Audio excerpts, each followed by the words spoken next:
Today is our golden wedding anniversary, celebrating 50 years of marriage between my husband and me. As we began to enjoy the dishes, our granddaughter Amy appeared distressed, on the verge of tears. "What's wrong with her?" Concerned, I was about to ask her what was wrong when she tugged at Nancy's sleeve, her voice trembling as she spoke. "Mommy, I need to go pee." Nancy, with a cold expression, retorted sharply at Amy. "What's the matter? Such a hassle. Just use a diaper." I couldn't fathom Nancy's words. How could she suggest Amy continue wearing a diaper when she clearly needed to use the bathroom? It was unfathomable that Nancy's thought process could be so dismissive. A soaked diaper would be uncomfortable and unpleasant for Amy. Unable to bear it, I was about to reproach Nancy. Before I could speak, a clear voice rang out. "Hey, Nancy. Using Amy for Instagrammable isn't cool." The unexpected voice silenced the room. It was my grandson, Michael. Nancy, visibly flustered by his words, remained speechless. My daughter Emma, seeming to realize something, pulled out her smartphone. "Michael, is this what they mean by Instagrammable?" On the screen of Emma's smartphone was a popular video-sharing website. The Secrets of Parenting a 3-year-old Girl. Beside a cute illustration icon, a self-introduction was written. Amy is a 3-year-old girl. Could the creator of this video account be Nancy? "Emma, could you show me that video for a moment?" I took the smartphone from Emma and tapped on the video at the top of the account. What was displayed there? "My name is Sarah. I turned 67 this year. I've been married to my husband, Jason, for 50 years, always putting family first. We've led a modest life as he's always been there to protect us. While not extravagant, our days have been peaceful and happy. We have 2 children, John and Emma. It is said that children grow up in the blink of an eye, and it's true. Our once demanding little ones have grown into adults, married, and flown the nest. John graduated from college and married Nancy, his college sweetheart, right away. I was surprised by how young they were to marry, but if they're happy, that's all that matters. My daughter Emma found love at her workplace, and after 2 years of living together, she got married. Her partner is her direct superior named Nathan. He came to make the formal announcement of their marriage wearing a perfectly ironed suit, without a single crease, just as I had often heard from Nancy. He gave off the impression of being sincere and serious, and it was a relief for both me and my husband Jason. Both John's family and Emma's family bought homes close to the house where my husband and I live. As a result, they often come to visit us. It's heartwarming to have our grown children come to see us. We've also been blessed with grandchildren. My first grandchild, Michael, is Emma's firstborn son. 2 years after Michael was born, John and Nancy also welcomed a daughter named Amy. The grandchildren are thriving, with Michael now a lively 5-year-old. During a recent visit to our home, he eagerly showed us his shiny new school bag, excited to start elementary school next year. Amy, at the age of 3, has recently developed an interest in fashion. Despite her young age, she's a responsible child with many friends at preschool, and she attends the same childcare center near my home where John and Emma once went, a place filled with fond memories. While I felt a pang of loneliness when the children left our home, knowing they are just a short distance away, and I can see my grandchildren's faces anytime, fills me with happiness. My greatest joy is spending time with my children and grandchildren, who are as dear to me as my own eyes. However, there is one thing that concerns me. Nancy, John's wife, often brings Amy to our house for care. I'm always delighted to see Amy. My 3-year-old granddaughter is like a sponge, soaking up knowledge rapidly, and she impresses me with her growth every time we meet. However, the frequency of her visits is becoming concerning. After leaving Amy with us, Nancy, dressed in flashy outfits, goes out. Since John often works late, my husband Jason and I end up taking care of Amy most of the time. Gradually, Nancy started relying on me for Amy's childcare pickups, sometimes not arriving until late into the night. Grandma, where's Mommy? Isn't she here yet? Amy asks me with a sad expression, wondering when Nancy will come to pick her up. At just 3 years old, she must long for her mother's comfort. Each time my adorable granddaughter looks lonely, my heart aches. How could Nancy leave little Amy alone like this? What exactly is Nancy doing after entrusting Amy to me? Amy, don't worry. Mommy will be here soon. I reassure her, embracing her gently every time she looks sad. That's all I can do for now. It was a cloudless Sunday morning. As usual, Nancy arrived with Amy in tow. Good morning. I'm sorry, but could you please take care of Amy again today? Nancy, wearing a short skirt and carrying an expensive-looking bag, urged Amy. Come on, hurry up. Amy walked over to me and took my hand with her small one. Nancy didn't say a word to Amy, simply told me. Then, you tonight. And hurried away. As Nancy's figure grew smaller and eventually disappeared, Amy looked down, appearing lonely. Amy, look. It's such a beautiful day today. How about we go to the park together, Grandma and you? I suggested going to the park to lift Amy's spirits even just a little. Her face lit up instantly. The park. Let's go. Seeing my granddaughter's smile made me happy, and I gently stroked her head. The park, with its large elephant-shaped slide that Amy loves, is about a 20-minute walk from our house. As we walked hand in hand towards the park, we were approached by Mrs. Smith, a woman around my age who has been living in the neighborhood for a long time. Mrs. Smith said something to us that was simply unbelievable. Oh my! Is this little one Amy? Your granddaughter? You've truly got yourself a wonderful daughter-in-law. I couldn't understand those words. Nancy didn't seem like a good daughter-in-law to me. How could a mother who leaves Amy alone every day to go out be considered a good daughter-in-law? After a moment of shock, I asked, Mrs. Smith, what do you mean by that exactly? Nancy. She's probably looking after Amy alone because John comes home late. Right? She seems well educated and well off financially. So Amy's future looks secure. We wouldn't want to burden the child with financial worries. Right? Mrs. Smith said with a smile. Something's off. Nancy in my mind and the Nancy Mrs. Smith described don't match up. Trying not to show my agitation, I gave a vague response and headed to the park with Amy. That evening, around 8 o'clock, Nancy arrived. Amy, exhausted from playing in the park with me and sliding down her favorite elephant slide 5 times, had fallen asleep. I gently picked up her small body to avoid waking her and handed her over to Nancy's arms. As I was about to ask Nancy what she was doing leaving Amy with me, she hurriedly said, Oh no. Amy might wake up. And quickly left. Even after Nancy and Amy had left, Mrs. Smith's words continued to haunt me. Nancy is a wealthy and well-educated mom. Nancy I knew constantly left Amy with me to go out, and she didn't seem wealthy despite graduating from the same university as John, which, to be frank, isn't prestigious, it's a small local private college. When I met John recently, he complained about working late every day and barely getting paid. There was no sign of financial comfort. He mentioned his salary was average, and Nancy doesn't work. She's a stay-at-home mom. I couldn't imagine John's family having such a high household income. Sarah, you look troubled. What's wrong? He must have noticed something off about me. Jason gazed at me with concern in his eyes. We've been married for 50 years, sharing everything and overcoming challenges together. There's no way I could hide anything from my husband. I told Jason what Mrs. Smith had said to me.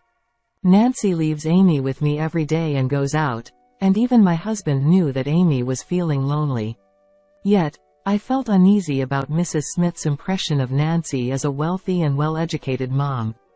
Jason listened intently to my words. After I finished speaking, Jason remained silent for a while, seeming lost in thought. So that's what happened. He took out his smartphone, which he had recently learned to use with Emma's help, and began to make a call. I watched Jason making the phone call for a while. I couldn't quite make out the voice of his conversation partner, nor could I understand what they were discussing. But Jason always guides me in the right direction. Talking to him made my heart feel a little lighter. I closed my eyes, simply wishing for Amy's happiness as she grows up. A week passed, and I sat on the living room sofa, knitting, when the phone rang with a jarring tone. I hurriedly picked up the receiver. Hello, Mom? Dad and Mom, it's your 50th wedding anniversary this year, right? Emma and I were talking, and we want to throw you a party, but do you have any free days? On the other end of the line was our son, John. He suggested gathering our family and Emma's to celebrate our golden wedding anniversary. Oh, how lovely. Thank you. Jason's days off are Saturdays and Sundays, so either of those days works for us.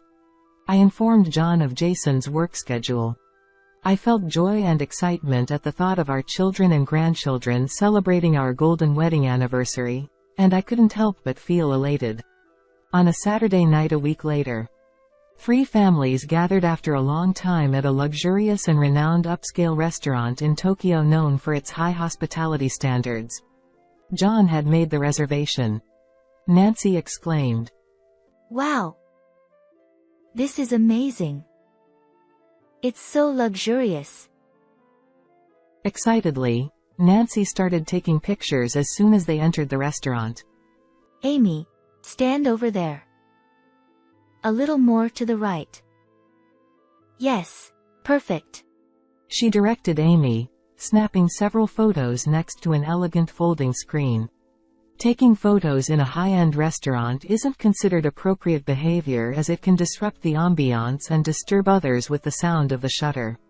It's proper etiquette to seek permission from the restaurant staff before taking any pictures. Although I was concerned, I silently watched Nancy's actions, reluctant to spoil the celebratory atmosphere of the occasion. Thank you for waiting. A staff member, dressed in a beautiful dress, brought the dishes. Delicately arranged, the dishes resembled works of art on the table. Well then, now that the dishes are served, once again. John began. Mom, Dad, congratulations on your 50th wedding anniversary. Here's to many more. Before John could finish speaking, Nancy interjected loudly. Wait a minute. No one has touched the food yet, so I have to take pictures.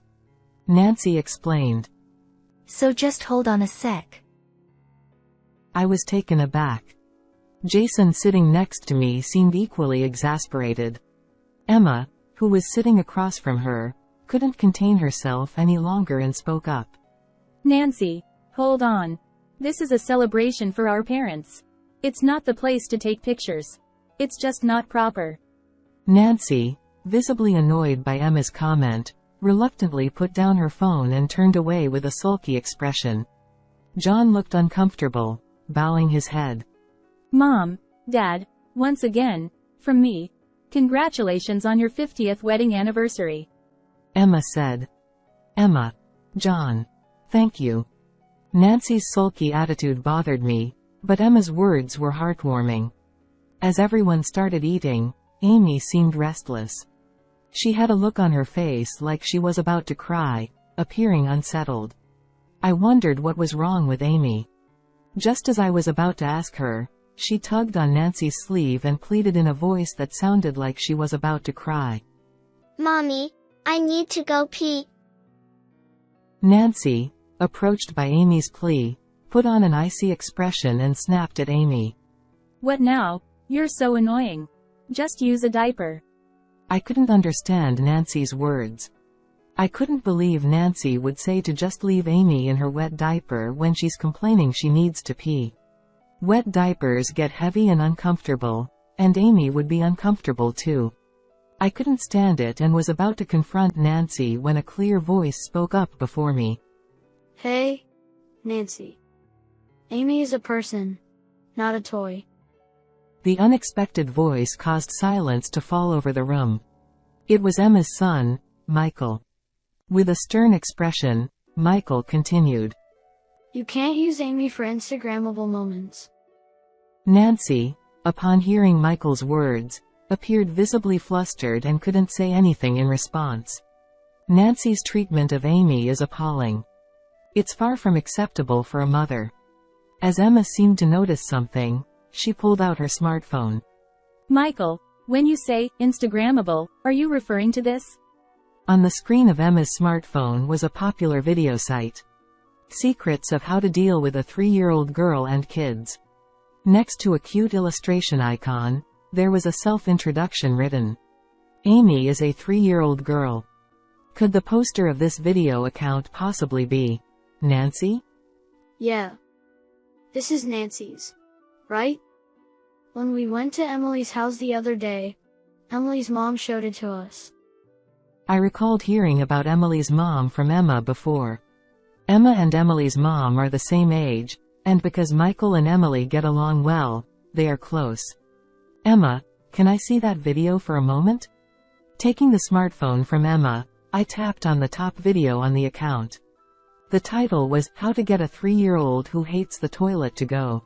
Another busy day for a solo parenting mom. Despite constantly leaving Amy with me, I couldn't help but wonder what being a solo parenting mom meant as I watched the video.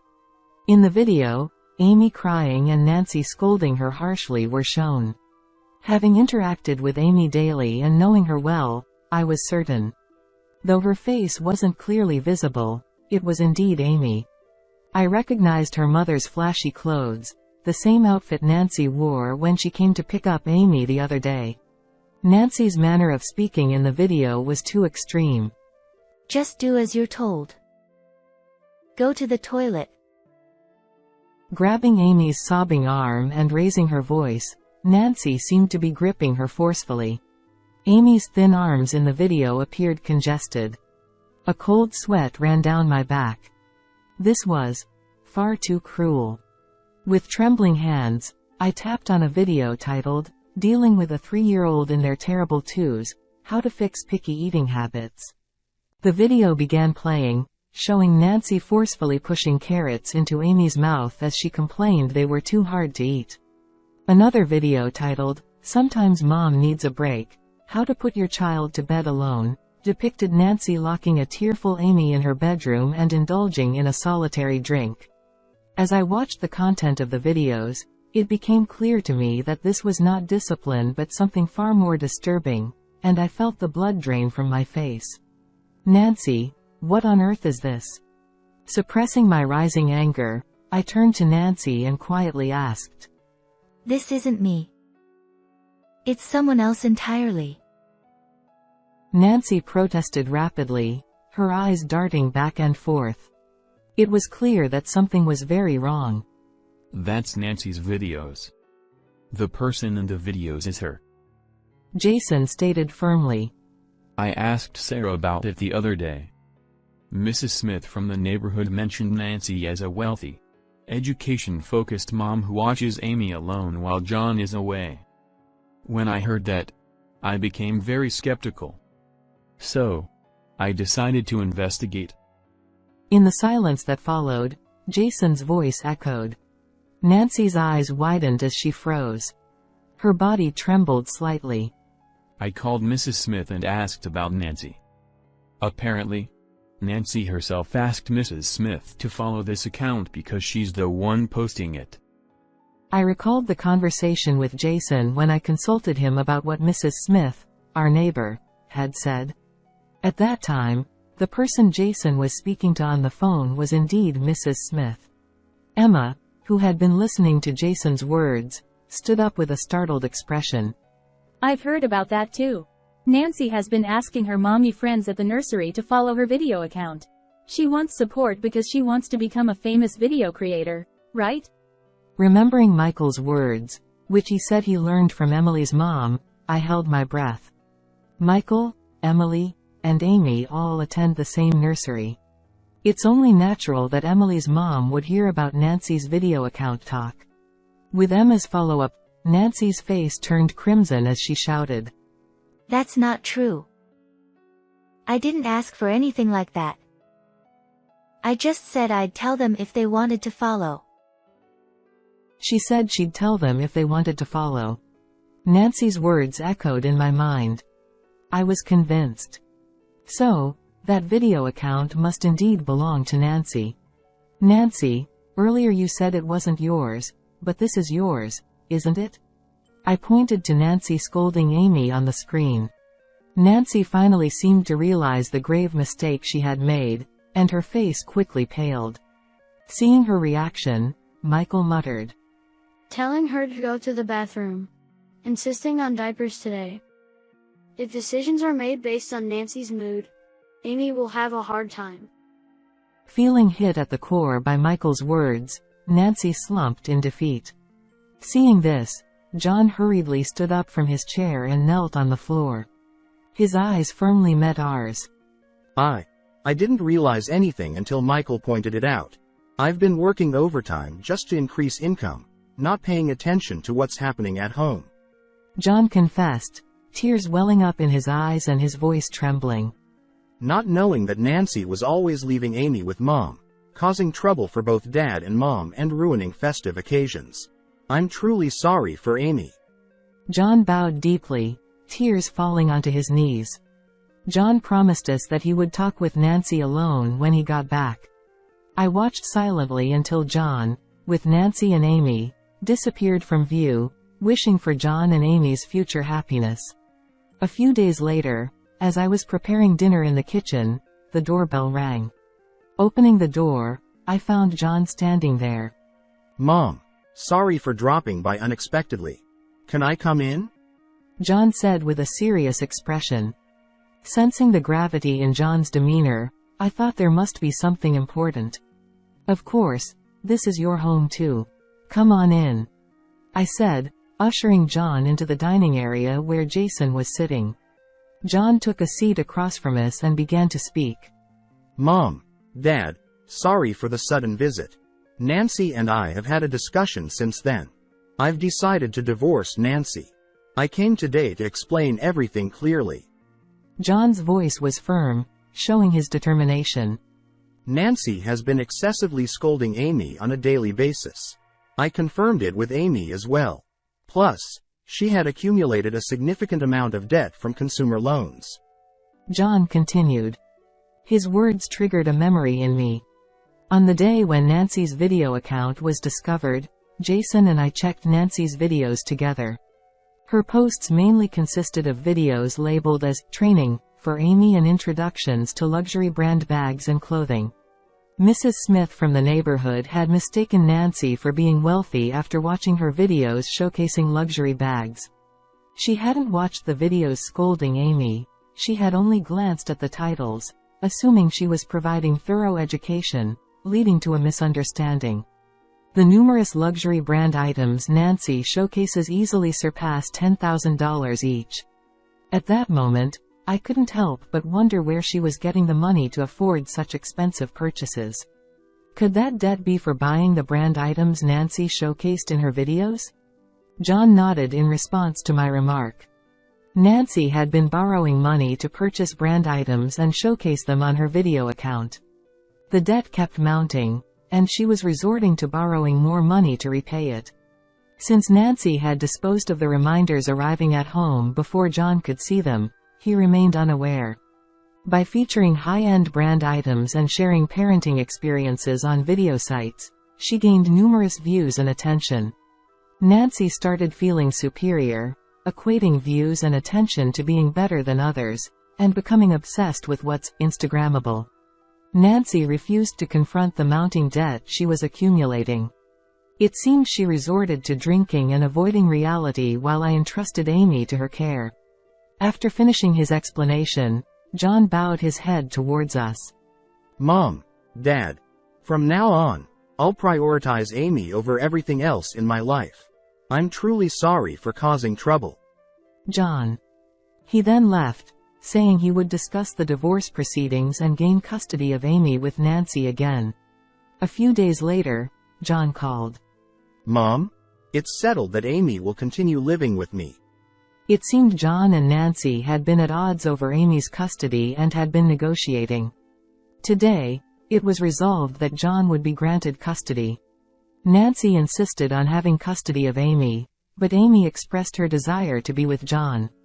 When pointed out the excessive scolding towards their daughter and Amy's wishes were considered, Nancy couldn't argue back and agreed to let John have custody. Even through the phone, John's voice sounded genuinely happy.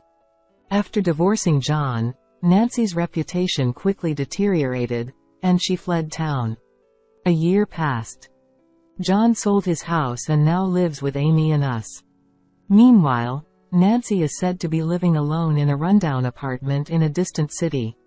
She's reportedly struggling to pay child support and repay debts, working tirelessly every day.